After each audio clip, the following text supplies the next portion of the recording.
সত্যযুগের বয়স 17,28,000 বছর। ত্রেতা যুগের বয়স 12,96,000 বছর।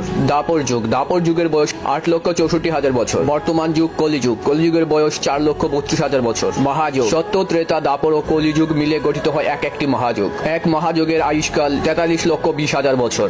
মনন্তর 71টি মহাযুগ মিলে গঠিত হয় একটি মনন্তর। এক মনন্তরের আয়ুষ্কাল 30,67,20,000 বছর। 14টি মনন্তর নিয়ে গঠিত হয় একটি কল্প। 2টি কল্প সমান ব্রহ্মার এক দিন এবং এক রাত। কল্প দিন ও রাত। এক কল্প দিনে ব্রহ্মা যা কিছু সৃষ্টি করেন, এক কল্প রাত্রিতে মহাদেব তার সবকিছু ধ্বংস করেন। ব্রহ্মবৎসর 2 কল্প সমান ব্রহ্মার একটি দিন ও একটি রাত বা অহোরাত্র। 360টি ব্রহ্ম অহোরাত্র মিলে তৈরি হয় একটি ব্রহ্মবৎসর। এক ব্রহ্মবৎসর সমান 3,11,040 কোটি মানব বছর সমান। পরযুগ 100 ব্রহ্ম বছরকে একটি পরযুগ বলা হয়।